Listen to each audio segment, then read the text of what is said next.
Certains d'entre vous le savent, le christianisme est la religion la plus persécutée dans le monde, si on s'en tient au nombre de croyants.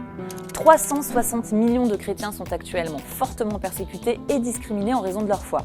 En 2022, il y a eu 5 621 chrétiens tués, 2110 églises attaquées, 5 259 chrétiens kidnappés et quelques 4 542 chrétiens mis derrière les barreaux uniquement en raison de leur appartenance religieuse. Mais alors d'où viennent ces chiffres ? Ils viennent d'un rapport que nous publions tous les ans depuis maintenant 30 ans, l'Index mondial de persécution des chrétiens. Cet index a façonné le travail de Portes Ouvertes. Il dresse un tableau complet de la persécution des chrétiens dans le monde. Il nous permet de nous assurer que nous apportons le bon type de soutien aux personnes qui en ont le plus besoin. Et il nous sert à informer le plus de monde possible sur ce que vivent nos frères et sœurs. Au début, en 1993, c'était un simple outil de travail interne. Il nous permettait de mieux planifier notre travail sur le terrain. Depuis, cet index a grandi. Il a évolué et il a été affiné. Vers 1997, l'index a commencé à être partagé avec le monde entier. Il a commencé à faire les gros titres, à générer du soutien, il a suscité la prière et il a contribué à la mise en place d'un plaidoyer politique plus audacieux. Il a fait de la liberté de religion une priorité et a influencé des politiques gouvernementales.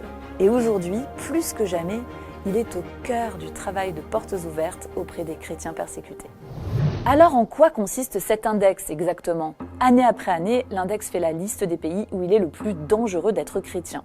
Il indique qui sont les persécuteurs. Est-ce que ce sont les groupes terroristes, les États autoritaires, la tribu, la famille ? Et il détaille le type de persécution que les chrétiens subissent. Est-ce que c'est une persécution frontale et violente ? On parle alors de la persécution marteau. Ou est-ce que c'est une persécution plus insidieuse et systémique ? On parle alors de la persécution étau.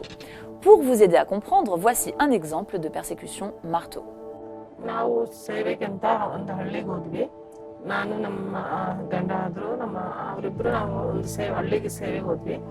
ಇಲ್ಲೇ ಮಾತಾಡಿ ಒಂದು ನಿಮಿಷ ಮಾತಾಡಿದ್ರು ಕೇಳಲಿಲ್ಲ. ಅವ್ರು ಹೋಗ್ಬಿಟ್ಟು ಒಂದು 20-30 ಜನ 40 ಜನವರೆಗೂ ಕರ್ಕೊಂಡು ಬಂದಿದ್ದು ಏಕಾಏಕಿ ಬಂದು ನಮ್ಮ ಹಸ್ಬೆಂಡ್ ಬಾ ಹೊರಗಡೆ ಮನೆಯಿಂದ ಹೊರಗಡೆ ಬಾ ನೀವು ಹೊರಟ್ಬಿಟ್ರಿ ಅಂದ್ರು. ತಕ್ಷಣ ನಾವೇನ್ ಮಾಡಿದ್ವಿ, ಗಾಡಿ ಎತ್ಕೊಂಡು ಹೊರಡೋಣ ಅನ್ನೋಷ್ಟೊಳಗಡೆ ಎಲ್ಲ ಆ ಕಡೆ ಈ ಕಡೆ ರೋಡ್ ಸೈಡ್ ಎಲ್ಲ ವೀರ ತಗೊಂಡು ಇಲ್ಲಿಂದ ನಾವು ಎಸ್ಕೇಪ್ ಆದ್ರೆ ಸಾಕು ಅಂತ ಹೇಳಿ, ಅವ್ರಿಗೆ ವಯಸ್ಸಾಗಿದೆ, ನೀವು ಯಾಕೆ ಹೊಡಿತೀರಾ ನಾವೇನ್ ಮಾಡಿದ್ರಿ, ಹೊಡಿಬೇಡ ಅಂದ್ರೆ ನಾನು ಎಷ್ಟು ಕೇಳ್ಕೊಂಡ್ರು ಅವ್ರ ಹತ್ರ ಹತ್ಕೊಂಡು ಕೇಳ್ಕೊಂಡೆ, ಅವ್ರು ಆದ್ರೂ ಹೊಡೆದೇ ಬಿಟ್ರು. ಹೊಡೆಯೋಷ್ಟೊಳಗಡೆ ಅವರು.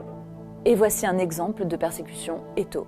比如说，不管是中学生，甚至是大学生，现在都是在学校里面就有学校的老师或者学校的管理的层面的人给他们施加压力，不让他们到教会，甚至呢就是发现，举个例子啊，就是我们的孩子。他有教会的群，他是在我们微信嘛，国内呢都是用微信的，那他也有我们教会的群，他也在当中，这样不知道老师是怎么发现的，就要强迫他把这个群删了，当然也找他去单独谈话，谈了好几次，都跟他说能不能够参与，甚至对他说，为了他能够顺利毕业，让他不要参与教会的任何活动。À l'heure actuelle, on sait que les chrétiens sont plus nombreux que jamais à subir des niveaux élevés de persécution et de discrimination en raison de leur foi. Sur ce visuel, vous pouvez voir l'évolution de la carte de l'index depuis 1993. Les pays en jaune représentent les endroits où la persécution est forte, les pays orange où elle est très forte, et les pays rouges où elle est extrême. On voit bien que le taux de persécution n'a jamais été aussi élevé depuis que l'index existe. Quelques précisions à apporter. Cette carte inclut des pays entiers, mais pour certains de ces pays, le sort des chrétiens varie grandement d'une région à l'autre. Par exemple, cette année, le Nicaragua rejoint le Mexique, la Colombie et Cuba dans le top 50 des pires pays. Or, ce sont tous les 4 des pays à majorité chrétienne. Alors, que font-ils dans l'index ? Eh bien, dans les zones les plus reculées, la criminalité, les groupes paramilitaires, l'animisme, l'intolérance ecclésiastique et la dictature idéologique sont autant de facteurs qui ciblent ces chrétiens. En todos los pueblos, un grupo, no el ELN, sino la FARC, empezaron a matar a los pastores, a perseguir las iglesias. Tan así fue que en el pueblo donde yo estoy cerraron 5 iglesias que habían ya y les llevaron todo. y la cerraron y prohibieron de no predicar el evangelio y el que vieran predicando en las veredas lo mataban en sí. Ainsi, au sein d'un même pays, les chrétiens d'une certaine région ou d'une certaine ethnie peuvent vivre parfaitement libres alors que d'autres chrétiens sont violemment persécutés. Alors qu'observe-t-on depuis tout ce temps? Première tendance. Au cours des 30 dernières années, l'oppression de l'islam radical a augmenté et elle est devenue plus violente. Les communautés chrétiennes sont sévèrement attaquées par de nombreux groupes djihadistes. Les anciens musulmans convertis à la foi chrétienne paient un prix élevé et ce sont souvent leurs propres familles qui commettent envers eux les crimes dits d'honneur. Deuxième tendance. En 30 ans, la surveillance étatique a fait son apparition en Chine. L'intelligence artificielle étant utilisée par les autorités pour surveiller les églises, il s'agit d'une nouvelle forme effrayante de persécution numérique. Et troisième tendance. Au bout de ces 30 ans, on craint que l'Église soit en voie d'extinction dans plusieurs pays d'Afrique subsaharienne, du Moyen-Orient et d'Asie, où une persécution extrême chasse les chrétiens de chez eux. J'aimerais faire un zoom tout particulier sur l'Afrique, car je trouve cette carte particulièrement frappante. Regardez à quel point la persécution a progressé en 30 ans. D'où vient la persécution? Pour le Sud-Soudan, elle vient du crime organisé et de la corruption. Pour la Guinée, l'Angola, le Burundi, le Rwanda et l'Érythrée, elle vient de la paranoïa dictatoriale. Mais pour l'immense majorité des pays africains, elle vient de l'oppression islamique. Oui, la montée du djihadisme est extrêmement forte en Afrique et la violence se déchaîne particulièrement en Afrique subsaharienne contre les chrétiens et tous les autres qui n'adhèrent pas à l'islam radical. En seulement 2 ans, c'est presque 10 000 chrétiens qui ont été tués dans cette seule région du monde. Comme exemple, j'aimerais vous parler de cette famille nigériane qui est le témoignage de l'acharnement des djihadistes. En 2017, la mère, Amina, a été enlevée par Boko Haram et retenue en otage pendant 8 mois. Mais avant ça, en 2012, des terroristes islamiques avaient déjà attaqué sa famille. Ils ont décapité le père et égorgé les 2 fils, Manga et David, qui eux ont miraculeusement survécu. Écoutez-les raconter leur histoire. Good morning, Jesus. Good morning, Lord. I know you came from heaven above. That day we were in our house together with my children in the evening around 7 o'clock.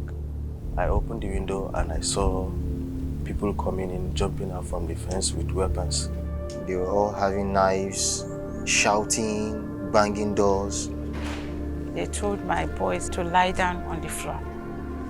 Later, I saw them bringing my husband inside. They tied them like this at the back. My husband said, "What do you want from me?"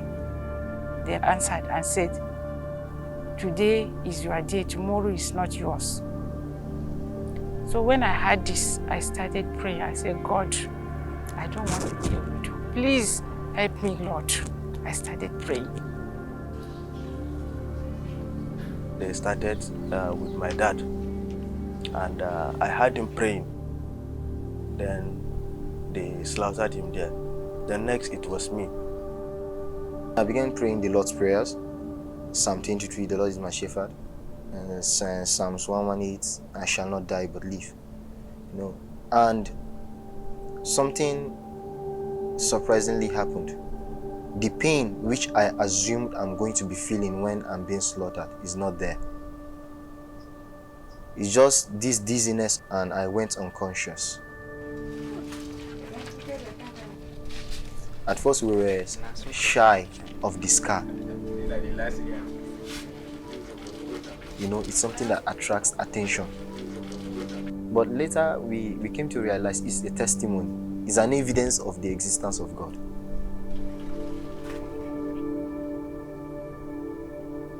À cause de toute cette violence et cette oppression, Portes Ouvertes a décidé dans le courant 2023 de lancer une campagne de prière pour l'Afrique subsaharienne. Nous voulons vraiment alerter l'opinion, lever des prières et du soutien pour nos frères et sœurs au milieu de la tempête. Oui, l'index dresse un tableau bien sombre de la situation des chrétiens dans le monde. Mais il est également le témoin de ce que Dieu fait pour son Église.